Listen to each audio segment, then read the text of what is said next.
Campus के बाहर अकेले आदमी निकलने में काम जाता था और हमारे कैंपस में सुसाइड अटैक हो गया।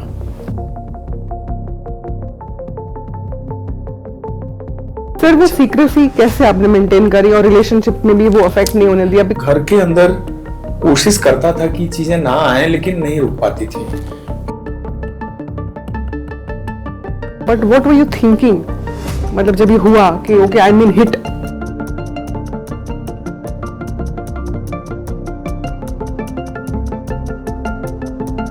फीलिंग में याद करके बोलूं पहला तो आया कि मैं ये क्या करा बैठा, what the hell is happening. You were alive and kicking और mission was successful, what give you more peace? देखिए, there can't be anything greater than your life.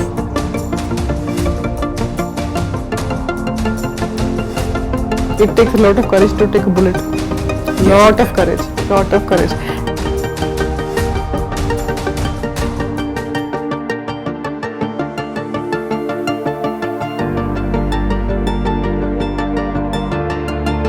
Operator कह रहा सर एक कॉल आया है, तो उसने आपको ट्रांसफर कर दिया कि आप कहाँ हैं। मैंने कहा कि मैं तो यहाँ हूँ, ये बगल में है। अच्छा, कल आप ये कैप पहन के निकले थे यहाँ से।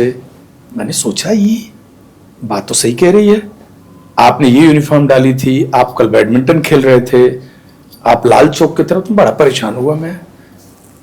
फिर अगले दिन फिर कॉल आया, तो उसके मेरा कान ठनका कि ये कोई आसपास है। Somebody is watching you. Yes, क्योंकि बिल्कुल टाइम के हिसाब से एक दिन कॉल आया कि आप लाल चौक से इतने बजे निकले हैं। फिर आया कि मैं पोलो व्यू में एक होटल है वहां हूं, आप मिलने आइए, मेरा आज बर्थडे है। मैंने कहा कि बड़ा परेशान सा हुआ मैं, लेकिन आप अकेले आइए। अब वही तो वो जमाना था कि अकेले तो मतलब हम मरने के लिए भी अकेले नहीं जा सकते हैं, जिंदा रहने की तो बात ही नहीं है। यूजुअली उसका पता नहीं क्यों पीछे पड़ी रहती थी, कौन लड़की थी क्या था वो पता नहीं चला, लेकिन एक्सचेंज के थ्रू यूनिफॉर्म वगैरह पहन के जाते थे। नेचुरली आदमी वैसे भी लगता है कैसे। तो और आज के 18-20 साल की पहले की बात है। थोड़ा ग्रीड रहता था कि कहीं कोई एक लेडी सोर्स ही बन जाए, कोई ऐसा हो जाए कि कई बार आप थोड़ा सा फर्जीबाजी भी करते हो ऐसे परिस्थिति में। सर सोर्स बनाने में भी बहुत टाइम लगता है, sometime it takes months and years to build a source. मेरा तो ये था कि आ गई राजबाग पुल पे लड़की बुरके में, और बिल्कुल वो ऐसा कोई कम्युनिकेशन नहीं होता। गाड़ी मैंने खड़ा किया, मेरे साथ बिनू चंद्रन था, तो बोली डोर खोलो मैं गाड़ी में बैठूंगी। ठक से डोर खोला, मैं गाड़ी में बैठ गई। उसके बाद पुल पार करते करते हैट्रिक्स के मुड़ते मुड़ते उसने बोला कि कुछ एक इंफॉर्मेशन दिया उसने, आगे जाके उतर गई। तो वहां देखा जो विमेन फॉक है वो बड़ा विजिलेंट था। एंड हो सकता है कि टेररिज्म का इतना लंबा फेज चला, there were broken social life also there, इतने रिस्ट्रिक्शंस होते थे, कार्डन है, सर्च है, 6-7 महीना वैसे ही मौसम गड़बड़ रहता है। तो ये चीज़ें थोड़ी थी, और बहुत सारे वुमेन फाक का लोगों ने इंफॉर्मेशन में फ़ायदा उठाया। कुछ गड़बड़ियाँ भी हुई, जिन गड़बड़ियाँ को बाद में वो केसेस भी दर्ज हुए, ऐसे केसेस भी हुए। तो परिवार में यह एक हमारे नौहट्टा चौराहे पे जैश ने अटैक किया। पूरी रात हम साल्वेज ऑपरेशन कर रहे हैं, मेरा पूरा पार्ट फर्स्ट फ्लोर का उड़ गया। जो इंडियन पैटर्न का वॉशरूम था एक, वो शीट उड़ गई। Can you believe? इतना बड़ा ब्लास्ट हुआ कि उसकी शीट ही उड़ा के लेके गया पांदान चौराहे पे। सीजीआई शीट ठोक करके हम जिंदगी चला रहे हैं, और रात को मुझे वहां से 1-1 मिनट खबर देनी है। तो मैं किसी गली से आते आते लड़कों को लिया, तो उसने बोला सर इस घर में एक लैंडलाइन फोन है। तो हमने दरवाजा खटखटाया, लेडी थी बच्चा लिए, तो कुछ ऐसे विंडो टाइप था। मैंने कहा तुम अपना फोन बाहर की तरफ खाली रख दो, हम कॉल कर लेंगे। बड़ा डर भी लगता था क्योंकि परिवार है, घर है, फैमिलीज हैं, एलिगेशंस भी कई लगते थे। तो बाहर उसने फोन रख दिया, तो मैं वहां से टेक हेडक्वार्टर को कॉल करके सीओ से बताता था कि अब ये क्लियर हो गया सर, ये क्लियर हो गया।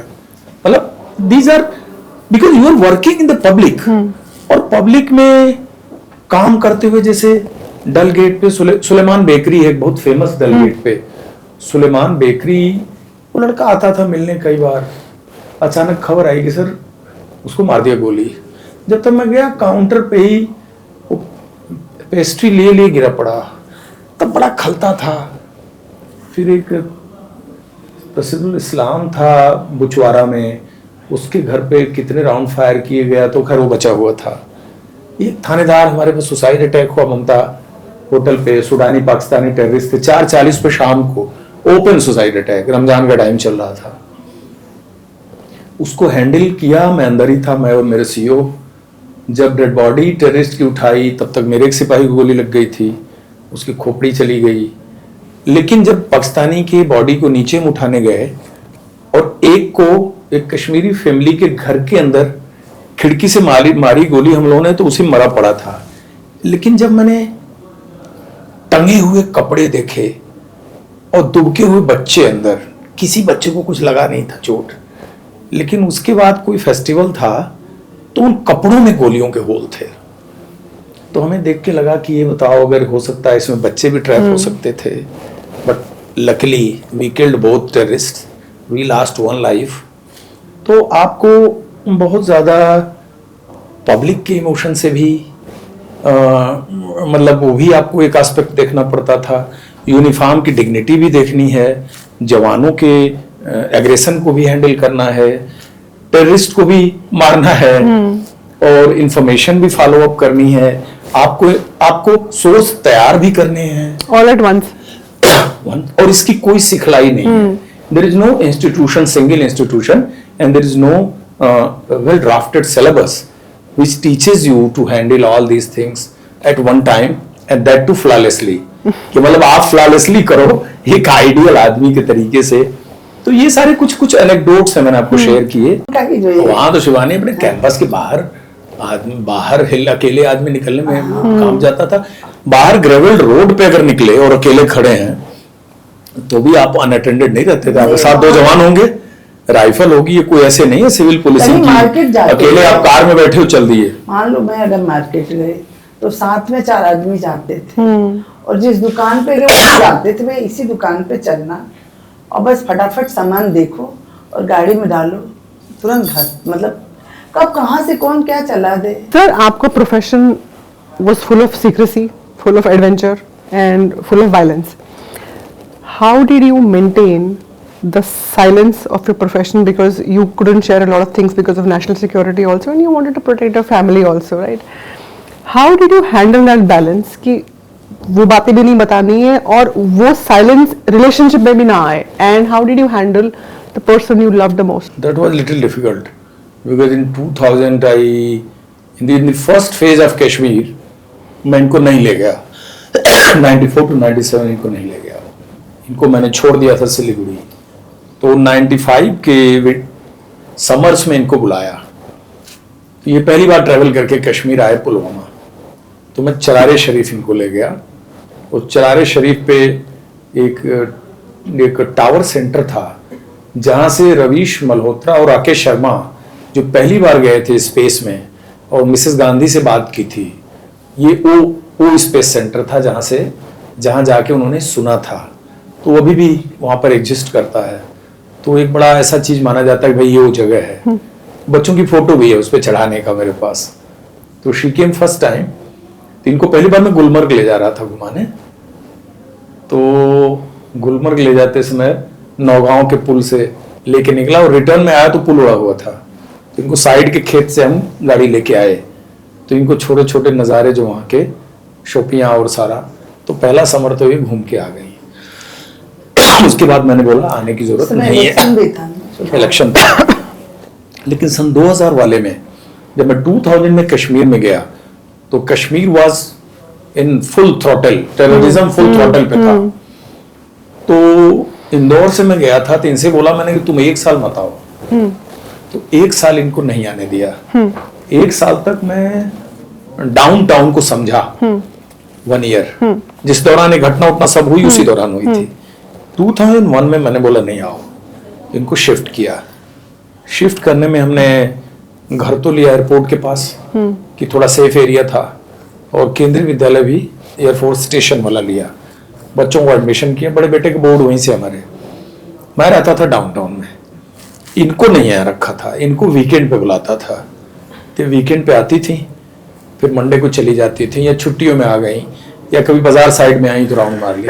कई दफा तो आई और मैं बिल्कुल जो आप समझिए कि गौ कादल और खनियार एरिया के चौराहे पे मैं AK-47 लेकर के उस भीड़ के अंदर पेट्रोल कर रहा हूँ, कहीं जा रहा हूँ, इनकी गाड़ी आई, निकल गया, ठीक है बाद में आएंगे, क्योंकि पीक आवर होता था, उसमें ग्रेनेड पड़ने का बहुत चांस होता था। तो इन टफ हालातों में एक दफा ऐसा हुआ कि ये ठहरी हैं और हमारे कैंपस में सुसाइड अटैक हो गया। ये रूम में है, बच्चे रूम में हैं, बच्चे निकल के बंकरों से देख रहे हैं फायर आ रहा है, and that to the terrorist came from Amsterdam Holland to terrorist. एक ही बार हुआ एस्टिमो अटैक, दोबारा नहीं हुआ ऐसा, हमारे कैंप पे हुआ है। आप कैसा फील किए उस टाइम? मैं टी-शर्ट और बरमूडा में था। आप घर पे थे? मैं साथी था। अच्छा साथी थे। अचानक जब फायर की आवाज आई तो मैं तुरंत AK-47 उठाया और मैं चप्पल पे भाग गया, 3rd फ्लोर से नीचे सीढ़ियों से आया, एलिवेटर था नहीं उस होटल में, क्योंकि वैसे भी सोचने का टाइम तो होता नहीं। और मेरे याद है मेरी टी-शर्ट थी, ये नेकर पहना था और मैं नीचे भाग के आया चप्पल में, सीधे AK-47 लेके रोड पे आ गए। तब तक एक को मार दिया था लड़कों ने, और हमारे 2 लड़के इंजर्ड हो गए थे। इंजर्ड हुए थे कैसे कि उनकी फिंगर्स कट गई थी, क्योंकि वो किचन साइज नाइफ से उन सबों ने स्टैब करने की कोशिश की टेररिस्ट ने। तो इन्होंने कभी चाकू से हमला देखा नहीं था कश्मीर में, वहां तो ये तो पिस्टल ग्रेनेड राइफल, अभी चाकू से कौन मारने आ गया। इन्होंने उनको मारने के बजाय चाकू को पकड़ के रोकने की कोशिश की, इनकी फिंगर्स कट गई और एक के आई के साइड में स्टैब हो गया। लेकिन वी आर लकी कि ये हमारे एक मोर्चे के सामने हो रहा था, तो मोर्चे के संतरी ने लूफोल से मार दी एक को गोली। अब इस कफल में मारना भी आसान नहीं है, अपने आदमी को गोली लग जाए। सेकंड जिंदा था जब तक मैं गया, ही वाज आल्सो किल्ड। उसकी आइडेंटिटी स्टेब्लिश होने में 1.5 घंटा लगा, फाइनली सारी आइडेंटिटी सामने आ गई, और ये पूरा इनकाउंटर बच्चे अंदर से देख रहे थे। तो आप एक ऐसा फैमिली एस्पेक्ट, फैमिली मेंबर्स जिनको आइडियली उस कॉम्बैट लाइफ का पार्ट नहीं होना चाहिए, but that is how the both area mix up, that is how the both side of story transgress to other side of the story.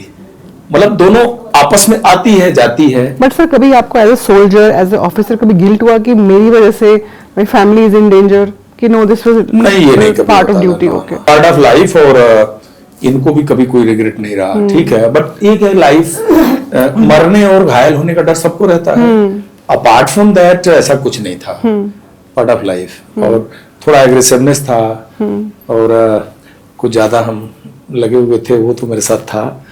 मतलब बहुत बार ये कहा भी जाता था कि इतना जरूरत नहीं है, ये ठेकेदारी कोई तुम्हें नहीं मिली है कॉन्ट्रैक्ट, ये टेररिज्म चलता रहेगा और तुम चले जाओगे तो उसके बाद भी चलता रहेगा।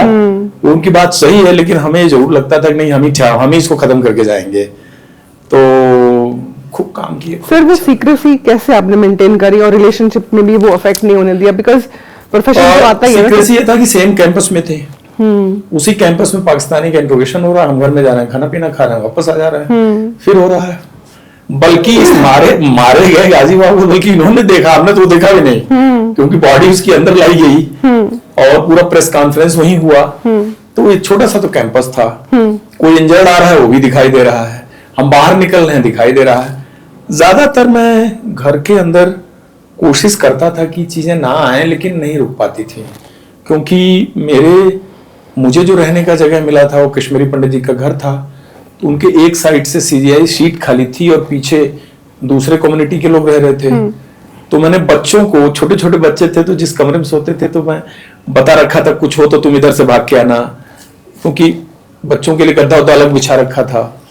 मेरा रूम था, AK-47 ग्रेनेड्स मैगजीन सब रखी हैं। थोड़ा थोड़ा बच्चों को हल्का सा हम ड्रिल सिखाते थे कि कुछ हो तो कैसे भाग के आओगे, किस सीढ़ी से निकलेंगे। अभी 2 साल पहले मैं गया था वो घर देखने, उसको मैस बना दिया CRP ने, बहुत अच्छा लग रहा था। कि फिर चुन्नीलाल पंडित जी का घर देखा पीछे, ये किचन की खिड़की से उनसे बात करती थी, उनकी लेडीज से, क्योंकि उनका आंगन पड़ता था उस साइड में। तो कोशिश तो मैं करता था कि इनको लेकिन कई बार मैं इनको एक्स्ट्रा बर्डन भी देता था, अपने सोर्स का भी खाना इनसे बनवाता था। मेनी टाइम्स दुबे जी का मिनी किचन में सोर्स भी खाते थे, ऐसा भी हुआ है बहुत बार कि वो उनको खाना कहाँ से दें, जिससे आप बात कर रहे हैं वो ऐसे टाइम पे आएगा उसको खिलाना है। तो ऐसा भी होता था कि परिवार की लाइफ और वो बहुत क्लियर कट रेड लाइन नहीं हो पाती थी। हाँ। कैसे हैंडल किया, लाइक जैसे कि ये बोल नहीं पाते थे बिकॉज ऑफ वेरियस रीजंस कि कहाँ जा रहे हैं, क्या कर रहे हैं, कब आएंगे, अभी आएंगे भी कि नहीं, तो वो काफी अनकंफर्टेबल रहता होगा आपके, तो कैसे आपने हैंडल किया? डर तो लगता ही था। वो साइलेंस आपने कैसे हैंडल करी? रोज की आदत थी, रोज ही जाना, रोज ही नहीं, जब आपकी पोस्टिंग थी तब, या नहीं बताते थे आपको कि मैं कहाँ जा रहा हूँ, कब हाँ, ये आऊँ? चीज तो नहीं बताते थे। हाँ, तो वो अनकंफर्टेबल था आपके हाँ, लिए? वो तो लगता ही था, लगता था कि भाई आप, बच्चे भी पूछते पापा कहाँ गए, पापा कब आएंगे। आपको मालूम होता था कहाँ गए? नहीं, ये तो बताते नहीं थे, लेकिन ये तो पता ही था कि ये इसी Correct, जहाँ कुछ पता लगता था कि हाँ यहाँ कोई छुपा है, वहाँ कोई छुपा है, उस घर पे जाना है, वहाँ जाना है। अच्छा। तो जाते ही पता ही था। कुछ एक दफा झाड़ भी पड़ी कि हाँ। मैं बताया कि रात को वो एनकाउंटर में मार के आए, तो कहती थी मार के आए, नहाए धोए नहीं, आप ऐसे आके सो गए। तो मैंने कहा मैं कोई श्राद्ध में थोड़ी उसको गया था, इनकाउंटर है, मर गया। हाँ, मैंने बात तो आके नहीं ये तो, मैंने कहा यार ऐसे नहाने धोने के चक्कर में उसको डालोगी तो हो चुका है यहाँ का। ये बड़ा सरप्राइज फील करती थी कि तो सो नॉर्मल। नॉर्मल ये था कि आप इनकाउंटर में है तो हैं, गोली भी लगेगी, लोग शहीद भी होंगे, बचेंगे, पाकिस्तानी टेररिस्ट मरेगा, कोई मरेगा। रिस्क पूरे गन के साए में ही रहे 4 साल, तो एकदम गन के साए में रहे बिल्कुल। बच्चे स्कूल जाते थे तो लगता था कि बटमालू होके बस जाती थी जब तक आपके वो- छनपुरा के सामने से, जब तक वो वो तो घर नहीं आ काफी जाते डेंजरस थे। एरिया था। पूरा क्रॉस करके जाते थे। और एक दिन तो हम दोनों चाय पी रहे थे बच्चों को स्कूल भेज के, तब तक इतना तेज आवाज आई कोई ब्लास्ट का, पूरा अपना विंडो हिल गया पूरा। कैंपस पे राइफल ग्रेनेड अटैक हो गया। ये कुछ स्वेटर उनका काम कर रही थी, मैं बाहर फाइल देख रहा था, तो सामने देख रहे हैं उस सैंड बैग पे भूम पड़ा, तो वहां धूल उड़ रही है, मेस के साथ उड़ रही। तो उस समय में मैं फाइल लेके पहले अंदर भागा, मैंने कहा मेरे फाइल के ऊपर न पड़ जाए, कुछ ऑफिस वर्क कर रहा था। इन लोगों से बोला कि भाई निकलो यहाँ से। लकली हम जहाँ बैठे थे वहां नहीं पड़ा, 4-5 राइफल ग्रेनेड दिन में करण नगर एरिया में। एक बार हम और सीओ की वाइफ दोनों वॉक कर रहे थे अंदर ही, तब तक लगातार 4-5 बार। आखिर उन्हीं के घरों में से तो कहीं न कहीं से आया, जैसे वो क्या रॉकेट लॉन्चर बोलते हैं क्या? हाँ, रॉकेट लॉन्चर। हाँ, ग्रेनेड ऐसे मार रहे हैं, कपड़े सूख रहे हैं वो सारे फट गए, केले का पेड़ लगा हुआ वो फट गया, चारों तरफ धूल धुआं, छर्रे बिखरे हुए पड़े हुए हैं। जब थोड़ा शांत हुआ, सर आप मिशन पे जाते थे तो आपको कभी होता था कि मैं बर्थडे मिस कर रहा हूँ, एनिवर्सरी मिस कर रहा हूँ, बच्चे बड़े हो रहे हैं, मेरे को माइलस्टोन्स नहीं पता, तो कभी वो गिल्ट हुआ आपको कि मतलब मैं अपने बच्चों का बचपन नहीं देख पा रहा हूँ द वे मुझे आई वांटेड टू? एक चीज थोड़ी सी खराब लगी थी जब बच्चे को मैथमेटिक्स पढ़ाने के लिए कोई टीचर नहीं मिल रहा था, क्योंकि बोर्ड था तो मैथ्स को थोड़ा सा उसको कोच करना था, मुझे टाइम मिलता नहीं था। तो एक कश्मीरी लड़के को मैंने बातचीत की, उसको लोग कुछ बातचीत करके लाए, वो कुछ समय पढ़ाने आया, फिर उसको किसी ने धमकी दे दी, तो आना बंद कर दिया। मतलब उसकी मम्मी मना कर, तो बच्चे का बोर्ड, मेरा 10th बोर्ड थोड़ा सा इसीलिए बहुत हाई मार्क्स नहीं गए, तो उसको हम नहीं पढ़ा पा रहे थे वहाँ अच्छे से। और जो वहाँ के कॉन्वेंट थे राजबाग के आपके पूरे, उनमें हम कहीं एडमिट कर नहीं सकते थे, चाहे बर्नहाल हो चाहे कोई भी हो, क्योंकि वहाँ सिक्योरिटी, हाँ सिक्योरिटी इशू था।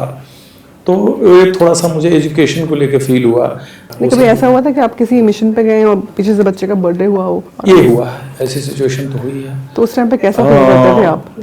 नॉर्मल, बाद में नॉर्मल सा लगने लगा, क्योंकि किसी के बर्थ में ही नहीं रहे हम, तो बर्थडे में कहाँ रहेंगे। ये जब पैदा हुआ तो मैं नहीं था वहाँ, तो फिर ऐसे नहीं फील हुआ कि बर्थडे मिस हो गया तो कोई बड़ी बड़ी बात हो गई। बच्चे कहते थे तो उनको कुछ कुछ झांसा देना पड़ता था कि बेटा ऐसा है वैसा है, ये नहीं कर लेंगे वो। सर आज कहना आसान है आपको, मगर आपने वो आज लाइफ कहना जी है, आसान वो आपने वो है। लाइफ जी है, और उस टाइम पे कुछ दिन तक बच्चे चिढ़ाते भी रहे, बड़े काम थे। कुछ समय तक बच्चे चिढ़ाते रहे, बड़े होपलेस हो, बड़े अजीब से आदमी हो, बर्थडे पे कोई अगर रिएक्शन नहीं है, शादी रिएक्शन नहीं। मैंने कहा यार इसका अर्थ है कि मुझे खुशी नहीं होती और मुझे हैप्पीनेस नहीं है, लेकिन मैंने कहा मुझे थोड़ा नॉर्मल टाइप ही लगता है, मैंने कहा जो काम उस दिन मेरे लिए जरूरी है वो तो पोस्टपोन करके बर्थडे मना नहीं सकते। मुल्क के आगे कुछ नहीं। हाँ, वो तो करना पड़ेगा।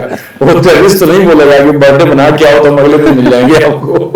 एम्प्टी चेयर देखी, बच्चे खाना खा रहे हैं आपके साथ और सर की चेयर खाली है। कैसे आपने वो पीरियड को जिया, कैसे आपने वो लो लेवल एंजाइटी जो सिर्फ एक सोल्जर की बीवी समझ सकती है कि उसका हस्बैंड एक हाई रिस्क टारगेट है and he is living in a high risk zone, कैसे आपने वो प्रेशर को हैंडल किया, कैसे आपने वो लोनलीनेस को हैंडल किया, बच्चों को बढ़ा किया, almost like a single mother for some time. ये बच्चे भी ऐसे थे हमारे जैसे कि कुछ वो सब चीज समझते थे। उनको ये लगता था कि ठीक है पापा ड्यूटी में गए हैं, पापा अपने काम पे गए हैं। नहीं वो तो सपोर्टिव थे, आप कैसे हैंडल कर रहे थे? बिकॉज अपने को तो अच्छा नहीं सर तो लगता था। कश्मीर में लड़ रहे थे और आप घर पे एक अलग लड़ाई लड़ रहे थे। वो दिक्कत तो रहती। वो कैसा था मतलब पीरियड? मन में तो बहुत होता था लेकिन बच्चों को बता भी नहीं सकते थे ना कि सर आपको 7 बुलेट्स लगी if I am not wrong और एक अभी भी आपकी बॉडी में है। व्हाट आई एम श्योर कि उस टाइम पे दिमाग आपका ब्लैंक हो गया होगा, but what were you thinking? मतलब जब ये हुआ कि okay I mean hit and you realised. तो घुसने से पहले रिस्क फैक्टर तो मुझे पता था, लेकिन खुद को गोली लगने का तो कोई तजुर्बा था नहीं। सुना था, ले गए अपने अटैक हुआ, उसमें मेरे संतरी को गोली लगी, उसका सिर बटोर रहे हैं कपड़े में। हमारे कमांडेंट को पिंगलाना में गोली लगी, उनकी आंख चली गई। मतलब ऐसे इंसिडेंट्स खुद देखते थे, हैंडल करते थे। इंसिडेंट देखना, खुद को गोली लग जाए तो रिएक्ट करना, दोनों में बड़ा भारी अंतर है। तो जब गोली लगी तो पहली बात है गोली लगती है तो कुछ पता नहीं लगता। इवन थप्पड़ भी पता लग सकता है आदमी को, डंडा पता लग सकता है, किसी ने किसी का हाथ मरोड़ दिया तो पता लग सकता है, गोली नहीं पता लगती। बहुत इजी एंट्री एग्जिट होता है इसका, लेकिन उसका आफ्टर इफेक्ट फैटल होता है। तो मुझको यही फील हुआ कि जैसे मेरा दाहिना हाथ लटक गया या मेरे दाहिने हाथ में कुछ सेंसेशन नहीं है और कुछ दाहिने पैर में सेंसेशन का लॉस हुआ, लेकिन मेरा दिमाग चल रहा था। मतलब आई वॉज न्यूरोलॉजिकली वेरी, मतलब बिल्कुल स्ट्रेट फिट था मैं और मैं होश में था। I could walk. तो जो उस समय अच्छी बात रही कि मुझे एक ही गोली पता लगी। एक नहीं, मतलब ये लगा कि दाहिने हाथ में गोली लगी है, बाकी गोलियों को कुछ पता ही नहीं लगा।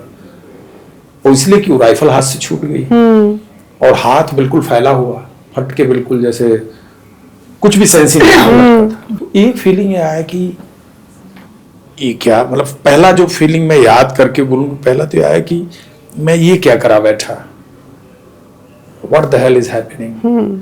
नंबर 2, ओ ये तो टेररिस्ट इनकाउंटर में फंस गया।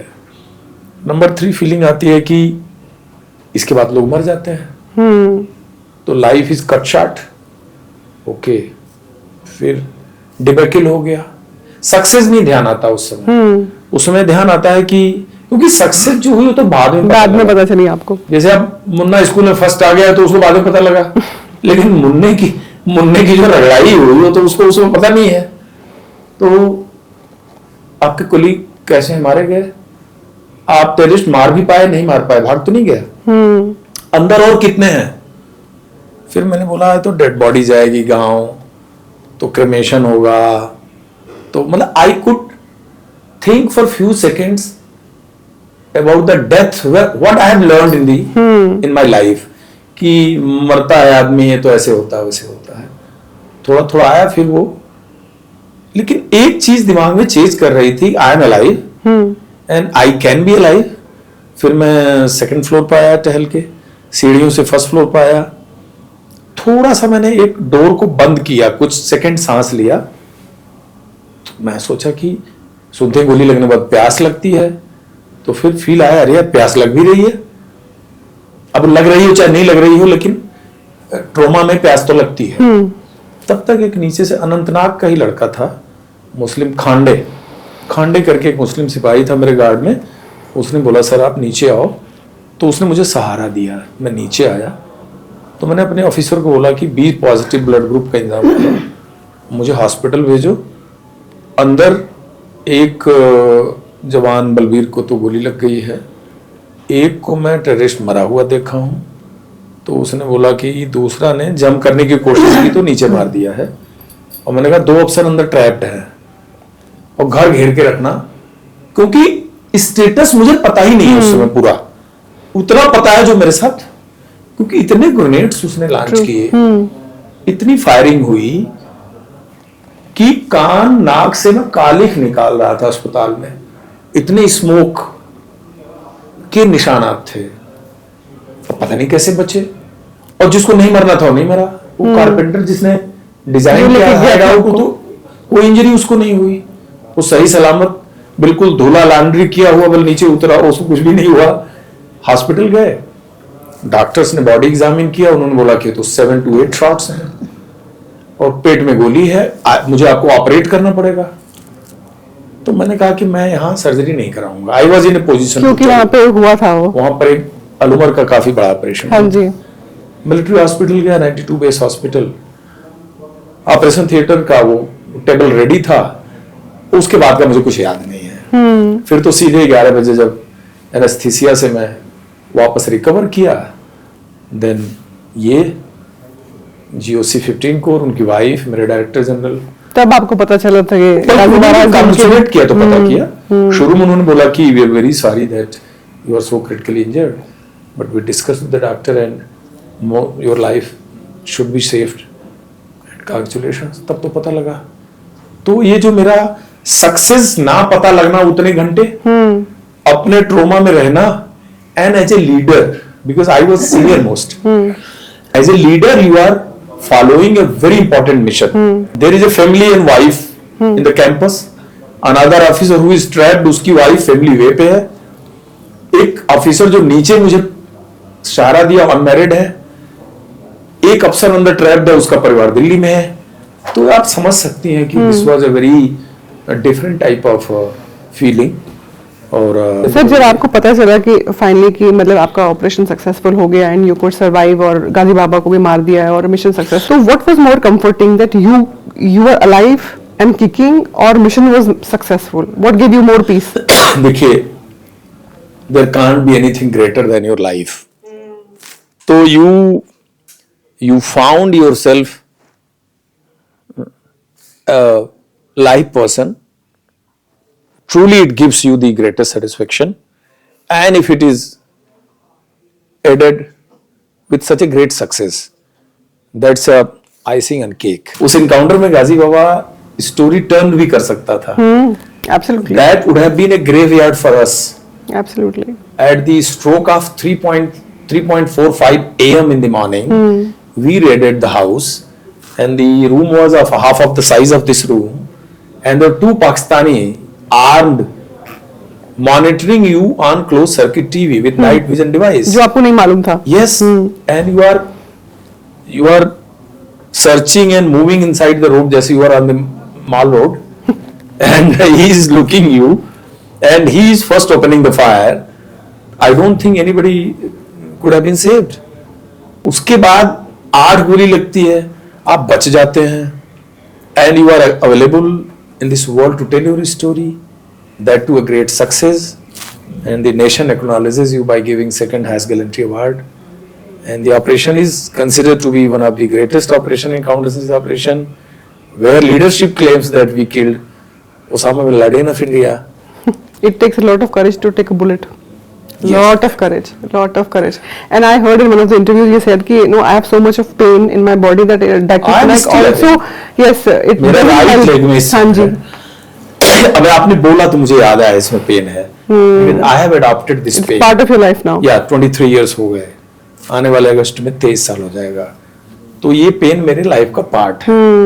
रात को कोई घर में इसको ऐंठ देता है, अब थाई देखेंगे, ये थाई और ये थाई देखिए पतली है, क्योंकि ये सैगिंग हो गई। और मैं I am doing normal life except my colon which is removed. तो मेरा एनल पाउच है, इसीलिए आपने देखा होगा 2 बार वॉशरूम जा चुका, 3rd टाइम जाना है। तो हर 2 घंटे बाद मेरी साइकिल है, आर्टिफिशियल पाउच है मेरे पेट में बना हुआ, छोटी हाथ के नीचे, उसमें स्टोरेज हो जाता है पचे हुए पार्ट का। हाथ है तो इसको फंक्शनल इतना है। इस हाथ से मैं अपने पोते पोती को, नाती नातिन को परसों बैडमिंटन। मैम आपके लिए वो मोमेंट जिस इंसान को आप सबसे ज्यादा प्यार करते हो, सबसे ज्यादा एज अ लाइफ पार्टनर मैं बोल रही हूँ, उसको ऐसी कंडीशन में देख के what was your first reaction? पहला रिएक्शन क्या था आपका? पता नहीं, हमको ऐसे लगा कि ये क्या हो गया। क्या हो गया? सबसे पहले तो ये लगा कि ये क्या हो गया, और उससे ज़्यादा दिक्कत मुझे तब हुई जब सुबह मॉर्निंग में सारी लेडीज हमारे पास आने लगी, दूर दूर से पता करने लगी कि मिसेज दुबे को पता लग गया, मिसेज दुबे को पता लगे, क्योंकि लोगों को पता था। तो ये था कि मतलब बर्न केस है, इतना सीरियस इंजर्ड है। तो फिर किसी को पता इनके साथ ही गए थे, एक ऑपरेटर थे जोशी करके, तो उनके साथ ही रहते थे, तो वो उसको 4 लोग पकड़ के लेके आ रहे थे। और उस दिन मेरा तीज का व्रत था, हरतालिका तीज होता है जो भादों के महीने में होता है, सबको पता है। तो हम इनको एक दिन पहले बोले कि आप रोज तो भागते रहते हो, कल जल्दी आ जाना, कल सुबह शंकराचार्य मंदिर चलना है, मेरा व्रत है तीज का। तो ये कभी कुछ बोलते नहीं थे, लेकिन उस दिन ही बोल रहे हैं आज मैं एक ऐसे ऑपरेशन में जा रहा हूँ जहाँ कुछ भी हो सकता है। तो मैंने कहा ऐसे क्यों बोल रहे हैं? तो कह रहे नहीं ऐसा ही है। पता नहीं आपको लगा कुछ धक्का सा है क्या? हाँ, लगा ना, अच्छा नहीं लगा? मुझे अच्छा नहीं लगा। तो मैंने इनको ये भी बोला, मैंने कहा अच्छा कुछ भी करने से पहले एक बार अपने बीवी बच्चों को याद कर लेना, ये चीज मैंने इनको बोला। तो फिर हंस के वे सो। तो जब वो ऑपरेटर को सुबह 8 बजे तक वेट करती रही, आए नहीं, तब तक वो ऑपरेटर को 4 लोग पकड़ के लेके आ रहे थे, उसको कहीं कुछ चोट लगी होगी। तो मैंने बोला घर में वो जो इनके सहायक थे, मैंने कहा ये क्या, ये तो साथ में गए थे साहब के, तो इसे क्या हो गया? तो कुछ बोल ही नहीं रहा है, कुछ बोल ही नहीं रहा। तो मेरे को फिर डाउट हुआ, तो इनके अर्जुटेंट थे मिस्टर डोगरा, मैंने उनको फ़ोन किया, मैंने कहा कि क्या बात है, अभी तक आए नहीं दुबे जी, और ये ऐसे ऐसे मैंने देखा है। तो उन्होंने बोला कि नहीं ठीक है सर, ठीक है, बस उनके पैर में थोड़ा सा गोली एक लग गया है, वो ठीक है।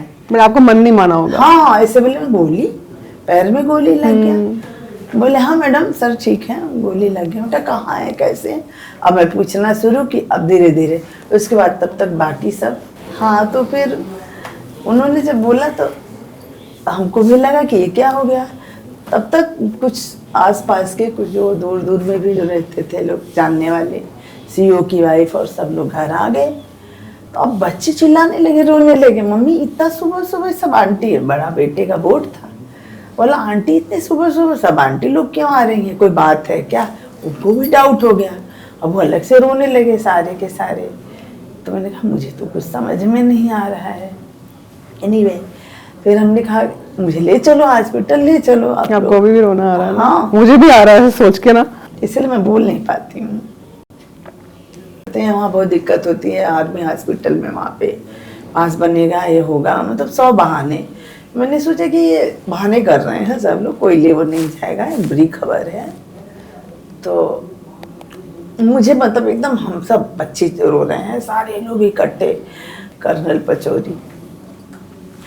पचौरी जी का फोन आया लैंडलाइन पे कि मैं मिसेज दुबे आप आ जाओ।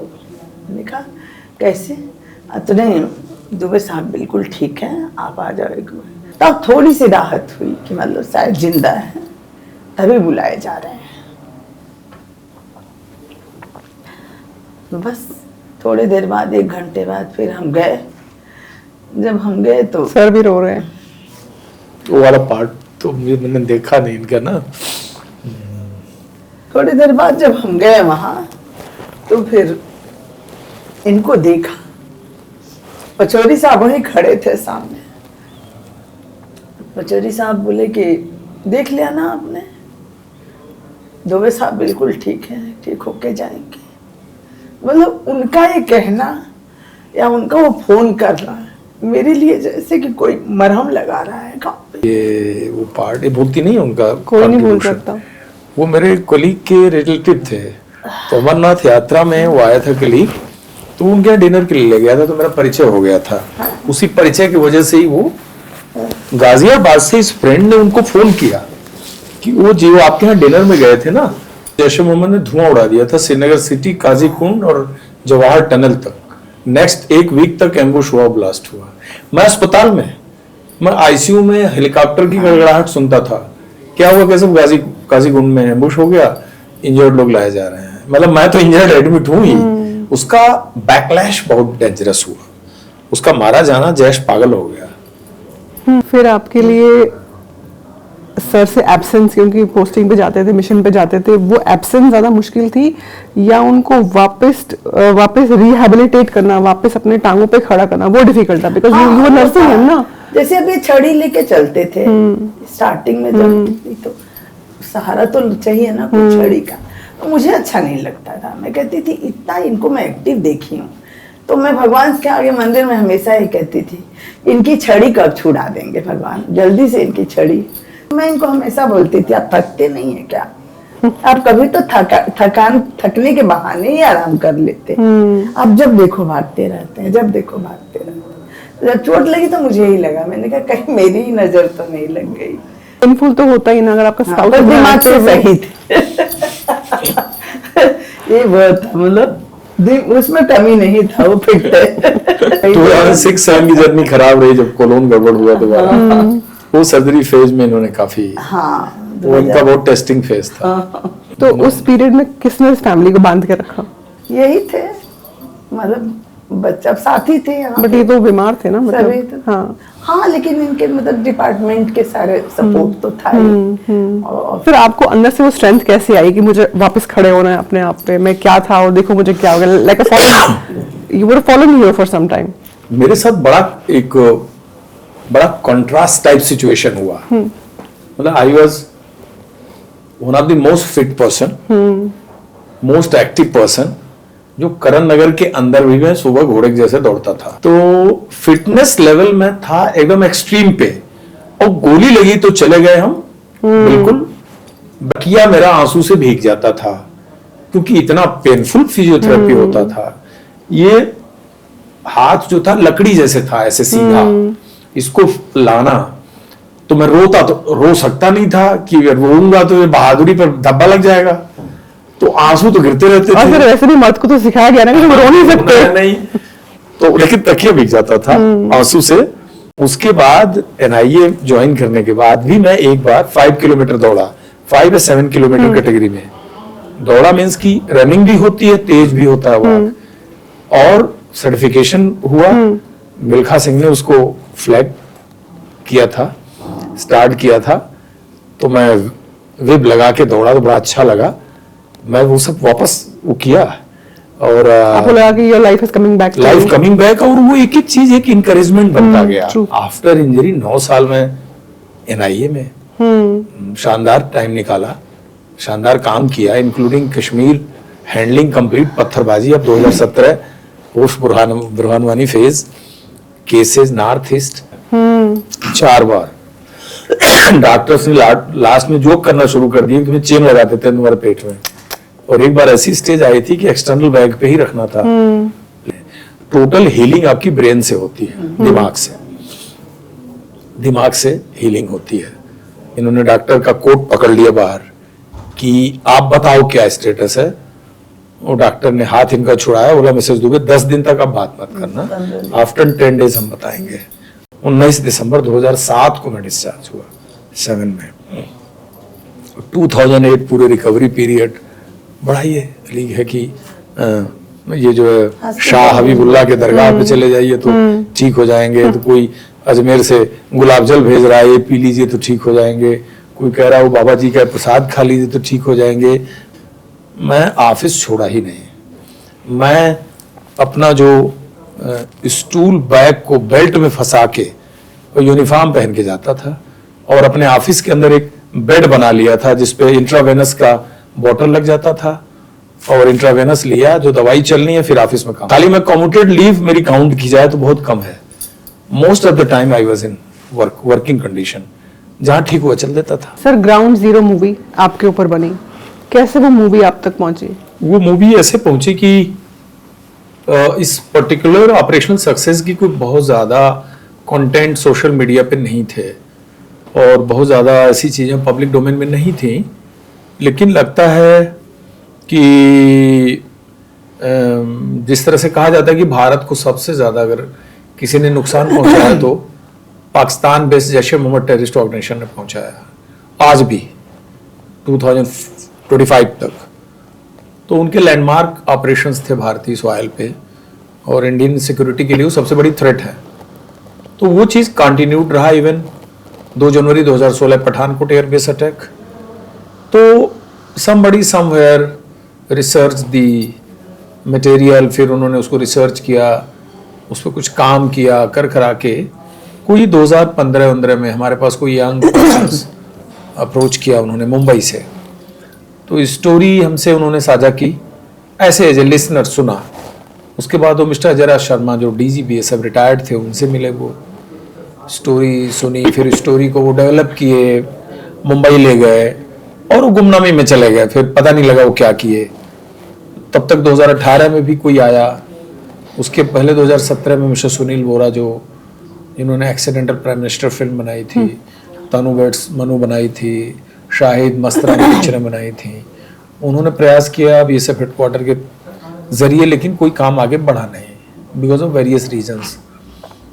तो ये जो 2018 में ग्रुप आया, उन्होंने इस पे थोड़ा दोबारा काम किया, और बाय दैट टाइम मुझको लगने लगा कि जो जिसने बातचीत करी वो भूल भाल गया होगा, वो अपनी दुनिया में होगा, ये चीज बनेगी कैसे, बनती है नहीं थी, मतलब there was lot of uncertainty. You wanted a movie to be made?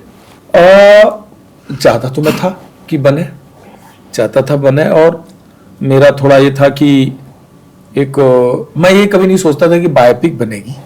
मैं सोचता था कि it will be a movie named straight way to the organisation. हालांकि 2019 they probably approach top down, और ministry of home affairs Bharat सरकार के आदेश से उन्होंने ये आदेशनामा BSF हेडक्वार्टर को भिजवाया, और उसके बाद BSF के लिए एक तरह से ये एक गाइडिंग फैक्टर बना कि बननी चाहिए।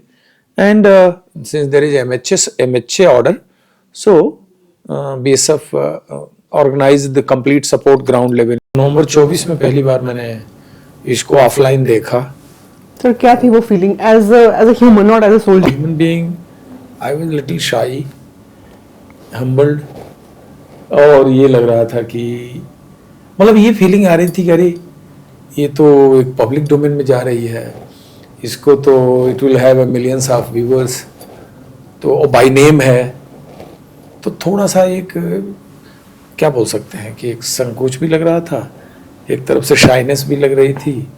कोई एप्लॉज करे, कोई आपके पीठ पे हाथ थपथपाए, कोई तारीफ करे, तो एक जो हम्बलनेस के साथ शाइनेस है वो मेरे अंदर थी। जो जैश ए मोहम्मद का जो मेन ऑपरेशनल एरिया था, जैसे silencer pistol shooting, grenade throwing, suicide attacks, targeting the security forces, making complete Srinagar as a graveyard, तो वो पार्ट, और उसको बिना किसी टेक्नोलॉजी के बड़े रूडिमेंट्री और बेसिक ह्यूमन इंटेलिजेंस के जरिए how to tackle those problems. And एक इतना बड़ा टेररिस्ट जिसका बैकग्राउंड ये था कि वो पार्लियामेंट अटैक की प्लानिंग कर सकता था, और वर्ल्ड में ऐसा कोई अटैक पार्लियामेंट पे उससे पहले हुआ नहीं था, ऐसे अटैक को आर्केस्ट्रेट करना, coming from Pakistan, surviving for 9 years in Kashmir, तो ये इस एस्पेक्ट हो, और how BSF had got a freedom to operate freely in Kashmir, और वो एक कितना रिस्क भरा ऑपरेशन था। थोड़ा बहुत उन्होंने अप्स एंड डाउन्स भी दिखाए कि कैसे ऐसे परिस्थिति में काम करने से फैमिली एस्पेक्ट को थोड़ा कवर करने की कोशिश की है, और एक ऐसा ऑपरेशन जो जिसमें 12 गैलेंट्री अवार्ड मिले, इंक्लूडिंग 2 डिफेंस रक्षा पदक, इंटरनल सिक्योरिटी। मैम कैमरा तो हीरो को फॉलो करता है यूजुअली, और हीरोइन तो लाइमलाइट से बाहर रहती है यूजुअली। आपने कैसे उसको हैंडल किया? आपके लिए वो क्या था कि आपके जो हस्बैंड ने, एक तो वो रियल लाइफ हीरो हैं ही, अब रियल लाइफ हीरो भी बन गए, how was that feeling for you? बस वही, जैसे मूवी देखते देखते जब उन्होंने फर्स्ट टाइम दिखाया तो सब कुछ अच्छा लगा, लेकिन लास्ट में वही सीन मुझे याद आ गया, वो फिर इमोशनल हो गई मैं, फिर ठीक हो गया धीरे धीरे। हाँ। तो मैम सर 2022 में रिटायर हुए आई थिंक, है ना? तो पहले तो वो रोज ऑफिस जाते थे, और अब पहले उनकी पोस्टिंग्स होती थी, नहीं रहते थे, अब 24 घंटे घर पे रहना, क्या आपके लिए बेटर है, वो या ये? अब तो उससे ज्यादा बिजी हो गए हैं। ये फिर भी है तो घर पे ही ना, at the end of the day. तो क्या आपके लिए, दबा के रखती हैं। क्या आपके लिए? इनका व्यस्त रहना अच्छा है मेरे लिए, अच्छा लगता है, लेकिन हाँ बहुत ज्यादा व्यस्त होते हैं तो दिक्कत होती है मुझे। पर ये है कि आ जाते हैं, मिस शाम को करते आ हैं आप जाते उनको हैं, दिन जब भी भर। घर पे नहीं होते? हाँ। मिस करते हो आप उनको? ओके। तो सर आपके लिए कैसा था 2022 में आप रिटायर हुए, और उससे पहले life was full of uniform, combats and updates and command to go to the next day after the retirement? How was that morning for you? मेरे को देखने में पूरा कसर निकल गया, एडमिट हो गई मैं, बेटी थी अच्छा, एम्स में। हाँ, हाँ, it पूरा started with a जिस very दिन bad- रिटायर होके आए उसी दिन अगले दिन ही पहली बात तो है कि मैं एक दूसरे ग्राउंड्स पे ऑर्गेनाइजेशन छोड़ा, तो सबको अपने रिटायरमेंट की डेट पता होती है। मेरे केस में मुझे जाने के 5 बजे शाम तक को भी नहीं पता था मुझे जाना है। ये पता था जाना है, बट ये था कि शायद ना भी जाना हो। तो 6 बजे मैं चार्ज रिलिक्विश किया और ऑफिस से निकल गया, और फिर अगले दिन से नहीं आया। तो एक बड़ा अजीब सा एक वैक्यूम आता है लाइफ में, क्योंकि ऑफिस में आप हैं तो there is a routine, there is a clock in your mind कि इतने बजे उठना है, I have to get ready, इतने बजे मैं ऑफिस जाऊंगा, तो वहाँ कोई कुछ लोग होंगे, रोबोटिक रूटीन होता है इंसान का। बट वो अगले दिन से देखा 1 अक्टूबर से वो चीज़ नहीं है। बट फॉर्चुनेटली मेरा जो बैकग्राउंड था और जो मेरा स्ट्रांग एरिया था, उसने मुझे 2 साल फिर कहीं और इंगेज किया, जहां मैं एक अच्छा रिसोर्स पर्सन बन के नेक्स्ट डे से ही 1 अक्टूबर से ही मैं एक दिन बैठा नहीं, 2 साल में काम किया। अप्रैल में फिल्म रिलीज हुई, मई में ऑपरेशन सिंदूर हुआ, तो देखा जाए तो मेरा हाफ ऑफ 2025 बहुत हेक्टिक निकला। मतलब I am called by someone for interview, for some reaction, some talk, some felicitation, ये सब इवेंट बहुत चला। और as a expert panel on national television to give my views about the terrorism, counter insurgency operations, various terrorist outfits, तो एक लंबा phase चला, और वो फेज अभी चल भी रहा है। और फिर मैं कुछ इंगेज कर लिया अपने को एकेडमिकली, तो बहुत व्यस्त हूँ, मतलब खूब बिजी हूँ। मतलब मुझे अपना कैलेंडर देखना पड़ता है मैं किस दिन घर पे हूँ। ऑलमोस्ट जैसे अभी 31 जनवरी तक पूरी फरवरी का कैलेंडर कि किस दिन मैं खाली हूँ। तो किसी का कॉल आता है तो मैंने खाली तारीख को बोल देता हूँ भाई इन डेट्स में हूँ, तो वो डेट भी भर जाती है। तो that way I am keeping. I was lucky enough. I was lucky enough to get this date. नहीं, मतलब thank you so much that you called me and we are My here pleasure. to have such an interesting talk. तो it's a both way। और simple बात है कि ऐसी चीज़ों को टच अपन करने का एक have experienced and they have passed through such a deep emotional ups and downs of the life, but hardly these things are being covered. So you are from a very specialized area of life, which I learned first time, and I am a true admirer for this because you are Thank you, sir. serving to valuable families. You are serving to that class of people who may be very potential for your for national objectives. और बहुत अच्छा है कि आप कर रहे हैं, और आपने ये भी एक नया डायमेंशन सोचा. You called us for talking all these things. Heart to heart conversation. So, and this is the first time we are sharing, my wife and myself both the same platform, sharing so intense part of our past journey. ये जैसे मैंने कहा कि आने वाले time में सब कुछ ठीक रहा तो so many years of service and partnership still going strong. What is one thing you would like to change as a partner? Honestly speaking, About yourself. honestly speaking, had I get an opportunity again, मैं थोड़ा और ज़्यादा balance draw करने की कोशिश करूँगा. मेरी wish होगी where wife should have a more space for herself, for myself. I should rather carve out more area for togetherness physically, हम साथ रहे, इमोशनली कई एस्पेक्ट होते थे कि हम नहीं सोचते थे कि ये इमोशनली इतना इंपॉर्टेंट हो सकता है, but later part of life I realise that the things which never haunted in my mind that could be so important for other person. But life doesn't give you second opportunity. That is the biggest paradox. एक चीज जो आप change करना चाहती हैं, या आपको लगता है कि शायद मैंने ये किया होता तो ऐसा होता, शायद ये नहीं किया होता तो चीजें कुछ अलग होती। नहीं, अब पीछे का तो सब कुछ भूल गया है।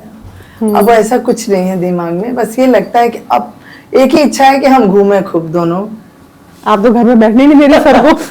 नहीं तो कैसे घूमेंगे? नहीं, मौका निकाल बाहर। उसके लिए मैं मोटिवेट कर रहा हूँ फॉर योर इन्फॉर्मेशन। सर मैंने आपसे बोला ना, आप मेरे को नंबर दीजिए, मैंने कहा ऐसा ब्रेन वॉश कर दूंगी ना, रोज फोन करूंगी ना, आप कॉफी पीने कर पाएंगे ना, फोटो भेजिए। अच्छा, ऐसा करके ये मुझे भी चेंज कर सकती हैं, ऐसा करके ये, क्योंकि मैं तो एक बड़ा क्या बोल सकते हैं कि एक बड़ा आवारा दरिया का एक तूफान हूँ, जो मैं चलता जाता हूँ, मेरे को मतलब कुछ रास्ते में लाल लश्कर शंकर भगवान की जी की तरह से लोग मिलते रहते हैं, मेरा टाइम पास होता रहता है, मतलब इसी टाइप का हूँ मैं कि अब ये थोड़ी सी मेरे जैसे बहाव की नहीं है, मेरे बिल्कुल उल्टा है।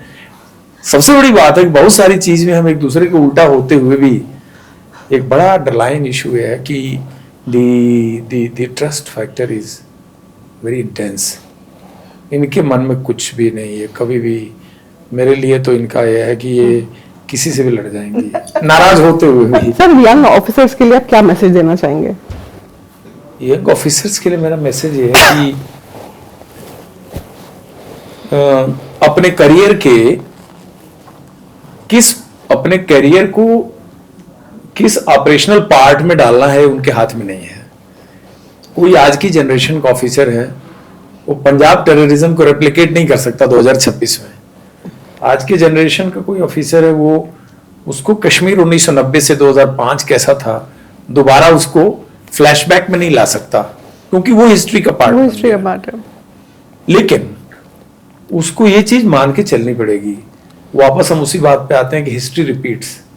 मैं नहीं चाहता या मेरी विश नहीं है कि कोई ऐसी हिस्ट्री रिपीट हो, लेकिन भारत जिन चुनौतियों से गुजर रहा है, किसी ने नहीं सोचा था कि 24 अप्रैल 2025 को पहलगांव में ये होने जा रहा है, किसी ने नहीं सोचा था। 3.5 करोड़ टूरिस्ट कश्मीर का चक्कर लगा चुके थे, फ्लाइट्स फुल थी, इनोवा का किराया 50,000 एक दिन का हो गया था, 40,000 से नीचे कोई कमरा नहीं था। यस, लोग बरांडे में सोते थे, कंप्लीट एयरपोर्ट श्रीनगर ऐसे बस अड्डा हो रखा था। तो अचानक हुआ, क्यों हुआ? Because we are obliged by Almighty to have a never like Pakistan. Sir इस अटैक ने हमें आई थिंक ये भी एक बार रिमाइंड करा दिया एटलीस्ट हम कश्मीरियों को, Kashmir is still not safe for us. यही मैं कहने जा रहा हूं कि 19 अप्रैल को फिल्म का प्रीमियर हो रहा है, 22 को अटैक हो रहा है, 25 को स्क्रीन पर आ रही है। इससे बड़ा पैराडॉक्स क्या है? और प्रीमियर में वो प्रोड्यूसर्स कह रहे हैं कि सब अमन चैन है। और मैं ताज के इंटरव्यू में बोला था 20 को कि the peace of Kashmir is very fragile. It's like a glass. It can be very beautiful for months and years, but it's very brittle. यही हुआ। तो कहने का अर्थ है कि इस जनरेशन को रेडी रहना चाहिए कि they may face national security challenge any time in our country. We are at a flashpoint, and the emerging geopolitical challenges are growing day by day. And particularly in the backdrop of Americans' attitude towards India. So 2026 is not going to be very peaceful year. So generations should keep themselves ready for future challenges, and also without undermining the challenges emerging on eastern frontier. क्योंकि देश की सरहद से ही युद्ध शुरू हुए हैं और युद्ध ही हमारा इतिहास रहा है। और we are battle hardened country, जिसने तलवारों के बल पर ही सरहद की हिफाजत की है। सरहद खुद हिफाजत नहीं कर सकते खुद की। तो हमें, मुझे लगता है आज के ऑफिसर्स को यही है कि भाई वो आने वाली चैलेंजेस को एंटिसिपेट करें, ईस्टर्न फ्रंटियर हो, वेस्टर्न फ्रंटियर हो, और इंटरनल सिक्योरिटी के इशू में भी your Lal Qila and this Connaught Place and your main area is also not safe. Anything can happen anywhere. हम जहां बैठे हैं इसके 3 किलोमीटर के अंदर रियल चौक पे ब्लास्ट हो चुका है। तो CP, Yes, sir. CP Central Park, Regal Chowk, your Karol Bagh Market, GK1, your Sarojini नगर, तो सब एरिया जहां हम बैठे हैं इससे कोई 4-5 किलोमीटर 8 किलोमीटर के अंदर है। तो दिल्ली या हिंटरलैंड कब हमारे लिए चुनौती बने ये कहा नहीं जा सकता। So I think eyes and ears have to be always open and we have to professionally prepare for any future challenges which are lurking, which are visible. ये मैं कह सकता हूँ। Thank you so much for coming and spending time with us, having a heart-to-heart conversation. Yeah. It's a privilege to have hero and heroine both. Thank you so much. Thank you, And sir. Thank you, it was heart to heart indeed. Yes, sir. And thank you for choosing us Nahi, sir. for this special show. Thank you.